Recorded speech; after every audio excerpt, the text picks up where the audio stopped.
নুরা পাগলার এই লাশ পুরানোর দ্বারা পরিষ্কার হয়ে গিয়েছে বাংলাদেশের ভবিষ্যৎ। পরিষ্কারভাবে শুনে রাখেন, আগামীর বাংলাদেশ যদি ইসলামের বিপক্ষে যায় কারো রক্ষা হবে না। আজকে নুরা পাগলাকে নিয়ে বিশাল বড় একটা কাবার মতো ঘর বানায় সেখানে তাকে দাফন করছে।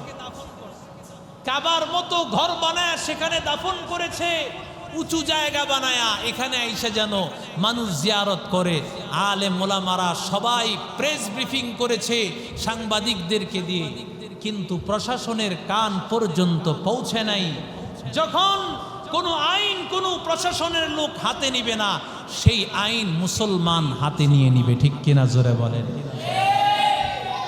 নুরা পাগলার এই লাশ পুরানোর দ্বারা পরিষ্কার হয়ে গিয়েছে বাংলাদেশের ভবিষ্যৎ।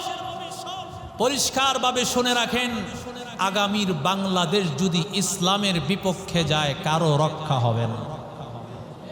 কথা বলেন না কেন? যেমন ভাবে কোরআনের বিপক্ষে গিয়ে একটা লাশকে দাফন করার কারণে এই লাশকে কেন্দ্র করে যত ধরনের অপকর্ম হয়েছে, তাকে কেন্দ্র করে যেমন মুসলমান নিজ হাতে এই দায়িত্ব নিয়েছে, আগামীর দিনে যদি কোরআনের বিপক্ষে গিয়ে মুসলমানের বিপক্ষে গিয়ে ইসলাম বিদ্বেষী হয়ে কোনো আইন পাশ করতে চায়, তাহলে তাদের হবে। কথা বলেন ঠিক না বেঠে?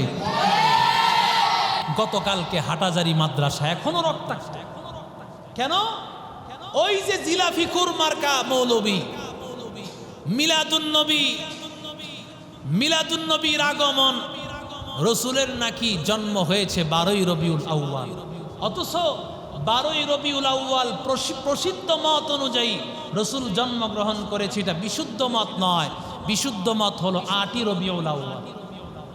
12ই রবিউল আউয়াল নবীজি জন্মগ্রহণ করেছে, এটা একটা প্রসিদ্ধ কথা। কিন্তু 12ই রবিউল আউয়াল নবীজি মারা গেছেন, এতে কোনো সন্দেহ? আরো জোরে বলেন। বাবার মৃত্যু বার্ষিকীতে যেই সন্তান আনন্দ করে, সে কি ভালো সন্তান না জারজ সন্তান? এক তো মিলাদুন্নবীর মিছিল করেছে, শুধু এতটুকু ক্ষান্ত হয় নাই। উম্মুল মাদারিস হাটাজারি মাদ্রাসা চট্টগ্রাম, আমাদের কওমি অঙ্গনের বাংলাদেশের যতগুলো কওমি প্রতিষ্ঠান আছে, এগুলোর মূল আল্লামা আহমদ শফি, আল্লামা বাবুনগরী, আল্লাহর ওলিরা ওখানে ঘুমায় আছেন। সেখান থেকে হাজারো লক্ষ লক্ষ আলেম পয়দা হয়েছে। সুতরাং যে সমস্ত লোকেরা এই মাদ্রাসাকে পণ্ডু করতে চাও, মাদ্রাসাকে বানচাল করতে চাও, কোরআন শিক্ষাকে ধ্বংস করতে চাও, পরিষ্কারভাবে বলছি, এই বাংলাদেশে তোমাদের জায়গা হবে না। বাংলাদেশে জায়গা হবে না। বাংলাদেশ কোরআনের দেশ, ইসলামের দেশ। এদেশকে, এই দেশে যদি কেউ থাকতে চায় কোরআন মেনে, ইসলাম মেনেই থাকতে হবে। কোরআন আর ইসলাম না মাইনা তাসলিমা নাসরিন বোরকার বিরোধিতা কইরা লাস্টে বোরকা পইরা পালাইতে বাধ্য হয়েছে। কথা কন না কেন? রাতের আধারে তাসলিমা নাসরিন কম বলে নাই, আলেমদের বিরুদ্ধে অনেক বলছে, বোরকার বিরুদ্ধে। লাস্টে আল্লাহ কয়, যেই জিনিস নিয়ে তুই বিরোধিতা করছস, তরে সেটাই পরায় আমি ভাগায়া দিমু। সে লাস্টে সে বোরকা পইরা রাতের আধারে পালাইতে বাধ্য হয়েছে। ঠিক কিনা জোরে বলে? বড় আফসোস লাগে। কি নিয়া তোমরা চিল্লাইতেছো? কি নিয়া তোমরা স্লোগান দিতেছো? মিলাদুন্নবী কি পালন করার বিষয়? কথা বলেন না কেন? মিলাদুন্নবী কি পালন করার বিষয়? আর এই মিলাদুন্নবীকে কেন্দ্র করে যারা জশ্ন জুলুস করবে, সম্পূর্ণ হারাম।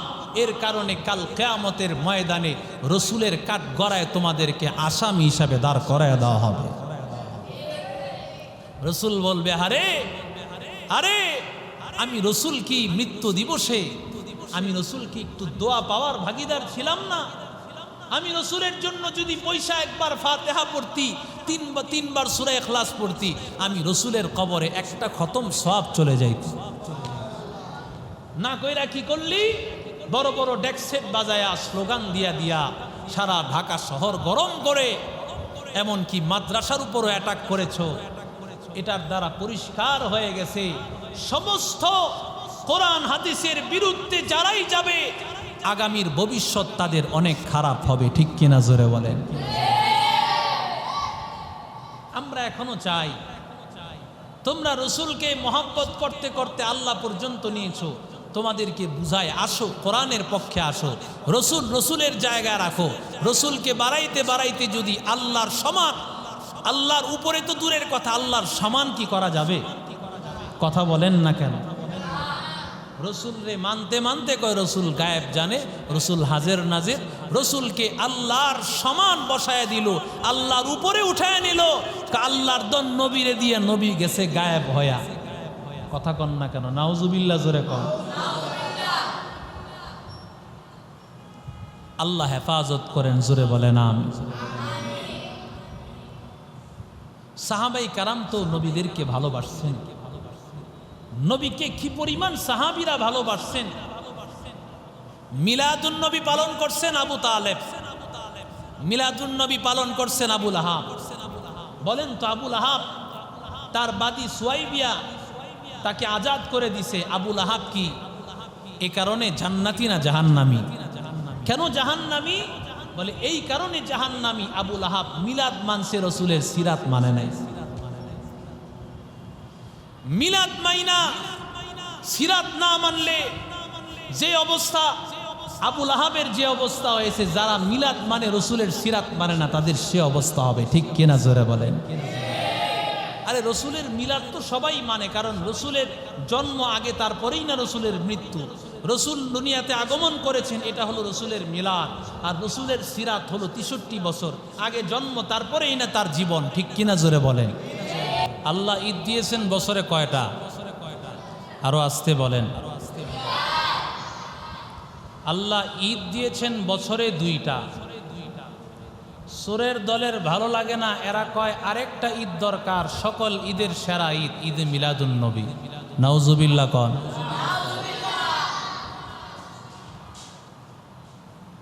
এগুলো বলতেও খারাপ লাগে, কারণ ঐক্যের ডাক আমরা শোনাইতেছি এবং ঐক্যের জন্য সবাইকে ডাকতেছি। ঠিক সেই মুহূর্তে জিলাফি মার্কা মৌলবী, যারা মৌলবী মানে মধুর লোভী, কিছু মানুষ আছে মধু জেনে পায় সেখানে দৌড়ায়। কথা কোন ঠিক না বে ঠিক?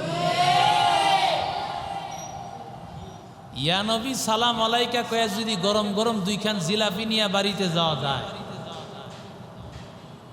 12ই রবিউল আউয়াল উপলক্ষে যদি নবীজির মিলাদকে সামনে রাইখা যদি একটু দুরূদ পাঠ কইরা আর জিলাপি নিয়ে যদি সারা বছরের জিম্মাদারি শেষ হয়ে যায়, রসুলের সুন্নত যদি পালন না করা লাগে, তাহলে এর চাইতে সহজ আর কিছু আছে? আরো জোরে বলেন। মিলাদুন নবী অর্থ হলো রসুলের জন্ম। মিলাদুন নবী অর্থ কি? রসুলের জন্ম। সিরাতুন নবী হলো রসুলের গোটা 63 বছরের জিন্দেগি। মিলাদুন নবী পৃথিবীর কোনো মানুষ পালন করতে পারে না, কারণ রসুলের জন্ম এটা আল্লাহ সমস্ত পৃথিবীর মানুষ থেকে স্বতন্ত্র এক জন্ম আল্লাহ রসুলের জন্য করেছেন। পৃথিবীর কোনো মানুষের পক্ষে সেই জন্ম আদৌ কোনোদিন সম্ভব হবে? কোনোদিন সম্ভব হবে না। রসুলের জন্ম এটা শুধু রসুলের জন্যই খাস।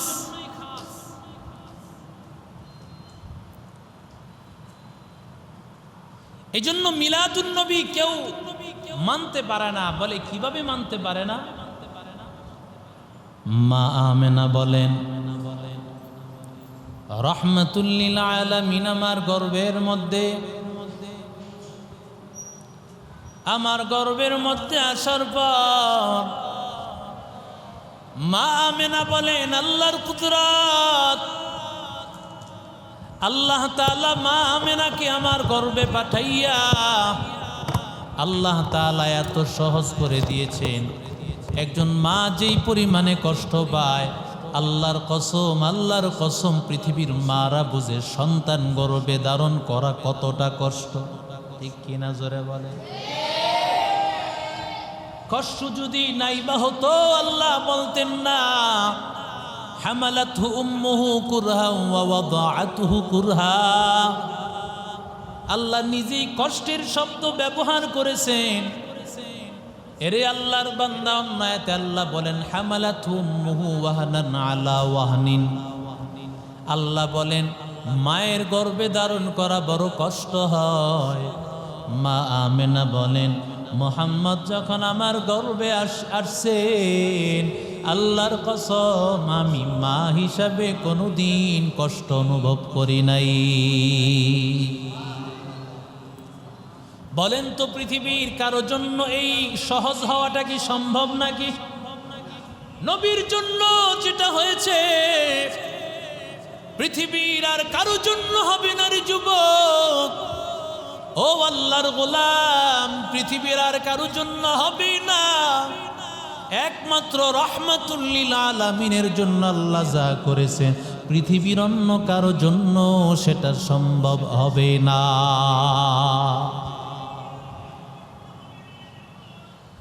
আল্লাহর নবী রহমাতুল লিল আলামিন, মায়ার নবী গর্ভে আসার পর মা আমেনা বলেন আমি যখন কূপের সামনে যাইতাম কূপ থেকে পানি তোলা লাগতো না।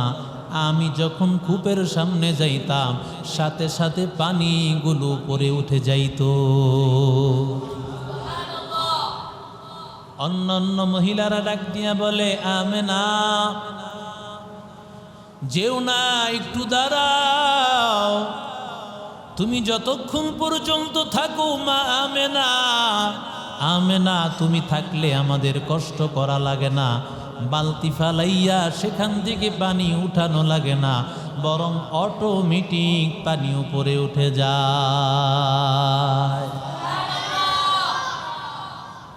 এরে নবীর আশিক উম্মতের দল, রাসূল দুনিয়াতে আগমন করার পর মা আমেনা আব্দুল মুত্তালিবের কাছে হাজির। আব্দুল মুত্তালিব ডাক দিয়া কয় আমেনা তুমি না বিধবা নারী, তোমার স্বামী নাই, তাহলে তুমি সেন্ট ব্যবহার করো, খুশবু ব্যবহার করো, তুমি কেন সুগন্ধি ব্যবহার করো? আমেনা ডাক দিয়া বলে শ্বশুর আব্বা যান, না না আমি কোনো খুশবু ব্যবহার করি না, কোনো সুগন্ধি ব্যবহার করি না। আল্লাহর কসম মুহাম্মদ আমার গর্ভে আসার পর থেকে কোনো সুগন্ধি ব্যবহার করা লাগে না, 24টা ঘন্টা আমার থেকে সুগন্ধি আসতে থাকে। हकीकत से तू दुनिया बेखबर है, दुनिया की नुमाइश पर नजर है, नमी गोयम के अज दुनिया जुदा बाश बहर करे के बाशी बा खुदा बाश, चिस्ते दुनिया از خدا غافل بودن، نیقماشق نقره فرزندزار। এরে আল্লাহর বান্দা, আমার নবী আগমন করার পর আল্লাহর নবী দুনিয়াতে আগমন করেছেন। নবীজি দুনিয়াতে আগমন করার পরে সেজদায় চলে গেছেন। আল্লাহু আকবার বলেন। নবীজি আয়েশা সেজদার মধ্যে চলে গিয়েছেন। পৃথিবীর কারো জন্য এটা সম্ভব হবে না। মিলাদুন নবী কিভাবে পালন করবি? পালন করতে হইলে নবী যেইভাবে করেছেন সেইভাবে পালন করতে হবে। নবীর মতো কারো পক্ষে পালন করা সম্ভব হবে না। আল্লাহর নবী সেজদায় আসার পর আমার মায়ার নবী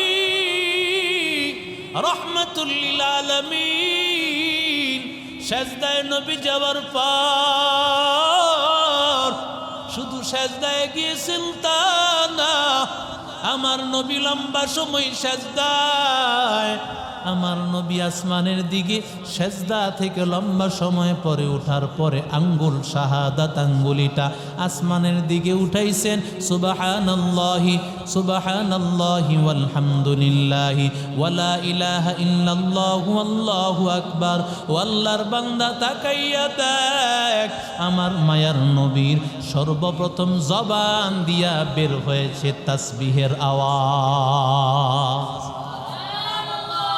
জিকিরের আওয়াজ। আমার মায়ার নবীর জবানি সর্বপ্রথম। আমার মায়ার নবী জিকিরের আওয়াজ দেয় সর্বপ্রথম। আমার মায়ার নবী সাজদায় যায়। আল্লাহর নবী উম্মতকে জানা দেন, ও দুনিয়ার উম্মতের দল, আমি নবী তোমাদেরকে চিনব না যদি তোমরা নামাজি না হও। মকুন সুসুতি নামাজে পাঞ্জে গানা, ফাওয়াইলুল লিল মুসাল্লিনাল্লাযীনা মুমিনারা ইনামাজ ইমদাদে দা ইস্তাঈনু আয়াতে কুরআন বখা আয়াতে কদ আফলাহারা ইয়াদিকুন গৌর কুন্দর মানি আজদিন সাদিকুন।